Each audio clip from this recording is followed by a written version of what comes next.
21 dias se passaram e como eu faço para manter os meus hábitos depois de um desafio? Para quem assistiu o meu último vídeo sabe que eu de tempos em tempos faço um desafio para que eu possa de fato subir de nível, para que eu cresça. E da última vez eu decidi dar manutenção em alguns hábitos e inserir outros hábitos que eu estava procrastinando. Quantos de nós começamos algo e às vezes a gente começa assim com aquela empolgação, com aquele entusiasmo, mas no meio do caminho a gente para, a gente não consegue sustentar aquilo que a gente se propôs a fazer. Isso gera frustração, gera tristeza, e quando a gente decide recomeçar, a gente já recomeça já pensando, será que eu vou falhar novamente? Ou às vezes a gente até pensa assim, dessa vez vai ser diferente, mas acaba que nem sempre é diferente. No vídeo de hoje eu quero compartilhar com vocês como eu faço para permanecer nos meus hábitos, porque 21 dias é só para dar aquele start, para começar. Agora, permanecer é o mais desafiador. Permanecer exige menos intensidade e mais constância, e essa tal da constância é realmente desafiadora, porque nós temos rotina, existem imprevistos, existe o cansaço, muitas coisas acontecem no meio do caminho. Acaba que a gente vai deixando para trás aquilo que a gente queria se tornar. Então, se você ainda não é inscrito no meu canal e gosta de conteúdos assim, seja muito bem-vindo. Se inscreva, se fizer sentido para você, deixe seu like. A constância é algo que eu sempre busquei. Eu já orei muito a Deus, pedindo a Deus, Deus, me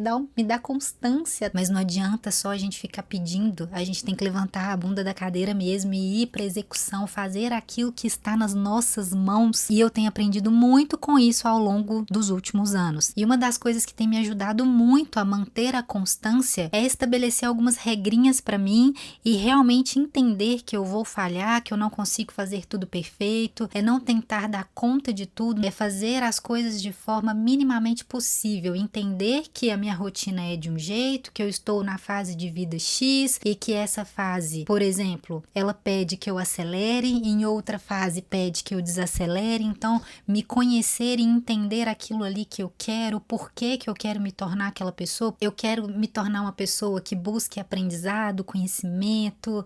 Então, é entender mesmo por que a gente quer chegar naquele lugar. Então, a gente precisa entender algumas coisas que estão aqui dentro de nós para que a gente consiga avançar, seguir adiante naquilo que foi proposto. E uma delas, uma coisa que a gente precisa entender muito e que a gente tem dificuldade, é que um hábito, ele não se faz assim da noite pro dia. Por exemplo, eu me desafiei durante 21 dias e nesses 21 dias eu vou ter foco, vou ter disciplina, custe o que custar, eu vou fazer do jeito que eu tracei o meu plano, o meu objetivo, eu vou fazer desse jeito.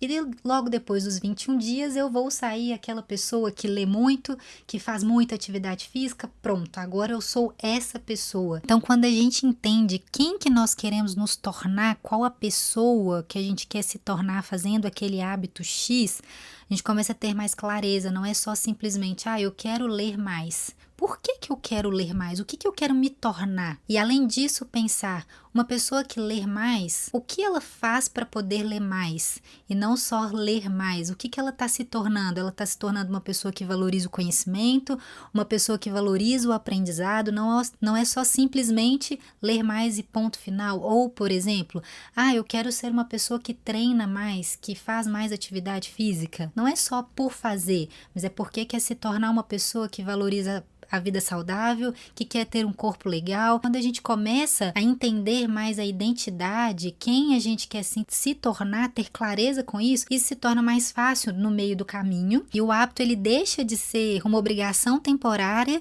e ele começa a representar quem você é. Hoje, por exemplo, tem muitas coisas no meu dia a dia que, se eu ficar 15 dias viajando e ficar 15 dias sem fazer, por exemplo, atividade física, eu não tenho dificuldade de voltar para academia. Eu simplesmente vou, aquilo ali faz parte de mim. Hoje eu me tornei aquela pessoa que valoriza o conhecimento, que gosta de ler, que tem prazer na leitura.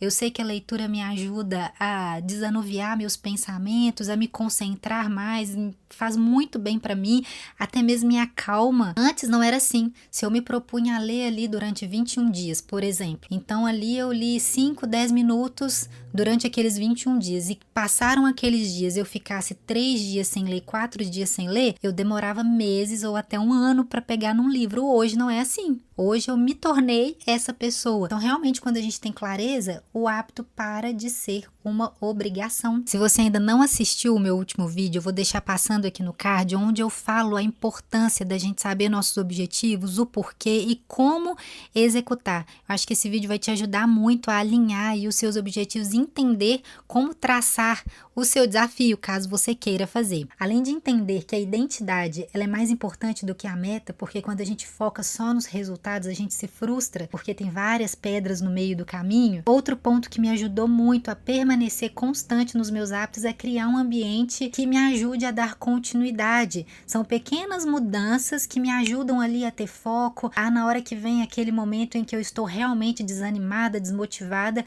é o que me ajuda a permanecer. Eu citei a questão do livro, por exemplo. Eu sempre tenho um próximo livro que eu quero ler. Pequenas mudanças ajudam muito a construir um hábito, como, por exemplo, deixar o celular de lado à noite antes de dormir. Isso é muito benéfico porque, além de eliminar ruídos aqui dentro, você consegue estar sozinho com seus próprios pensamentos, digerindo aquilo que aconteceu no dia a dia, eliminar distrações, porque as distrações realmente nos tiram do foco. As redes sociais, por exemplo, às vezes você está ali rolando um feed, você está tentando estabelecer um hábito, aí de repente você vê uma fulana X, você começa a se comparar e isso, ao invés de te ajudar, de te estimular, acaba te puxando para baixo. Então, deixar o celular de lado em horas específicas, e eu digo até mesmo não só à noite, talvez em outros momentos do dia mesmo, isso pode te ajudar muito a eliminar as distrações e focar naquilo que realmente importa. Outra coisa que eu faço, tem época que eu uso o post-it ou eu uso notas do celular para anotar ali tudo o que eu preciso fazer. Eu coloco pequenas tarefas que são possíveis no meu dia para eu poder executar e eu deixo ali de forma visível, de forma fácil. Só um exemplo para vocês, essas últimas semanas eu tô me achando mais distraída do que o normal. Então o que eu tenho feito? Eu coloco na geladeira, porque eu vou na geladeira sempre,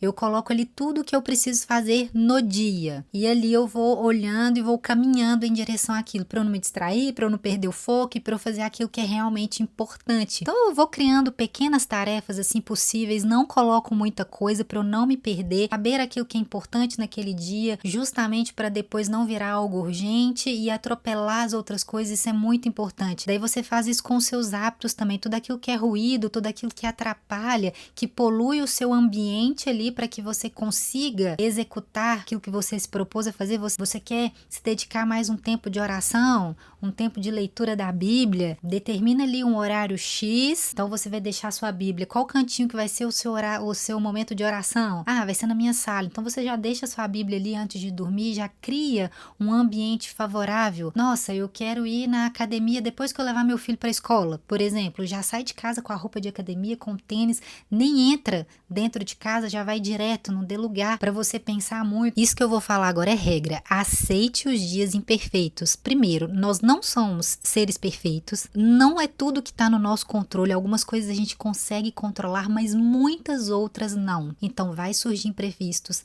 você vai falhar, você vai errar, você vai tropeçar, mas vida que segue, prossiga no outro dia. Falhou? Comece no outro dia. Uma coisa que eu não aguento, que eu eliminei isso da minha vida já tem 3 anos. Até gravei, olha só.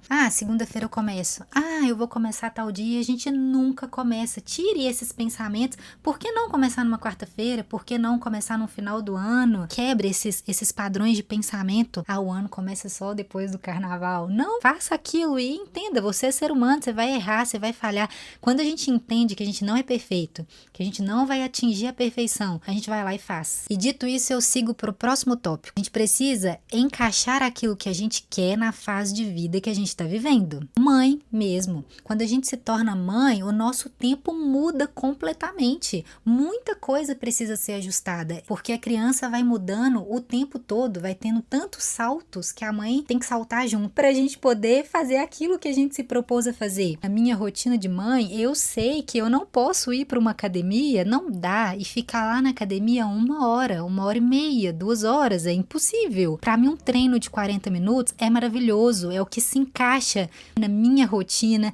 Então a gente precisa entender e ter empatia com a gente com relação à fase de vida que a gente está vivendo, porque realmente não dá pra gente abraçar tudo, pra gente fazer as coisas tudo de forma intensa, como eu falei no início desse vídeo. A rotina ela vai mudar e a gente precisa fazer esses ajustes. É por isso que eu gosto tanto de me desafiar de tempos em tempos e de separar esses 21 dias para eu poder fazer ajuste de rota. Não é só sobre criar um novo hábito, mas é também sobre fazer esse ajuste, sobre dar manutenção naquilo que eu já tenho. E a gente não tem que fazer isso só no final do ano, a gente precisa fazer isso periodicamente. E às vezes o que permite continuar é reduzir o ritmo. Mais do que completar um desafio, o objetivo deve ser construir um hábito saudável que se sustente a longo prazo, porque não adianta nada a gente fazer algo só para 21 dias, não, a gente quer se tornar aquela pessoa. Então vamos lembrar que hábitos duradouros, eles não se sustentam com pressão, com perfeccionismo e muito menos com comparação. E vai por mim, pequenas ações repetidas com consistência geram uma transformação muito maior do que hábitos feitos de forma intensa que duram pouco tempo. E eu vou ficando por aqui. Se você ainda não é inscrito no canal, se inscreva no canal, deixe seu like e até o próximo vídeo. Deus te abençoe. Tchau, tchau.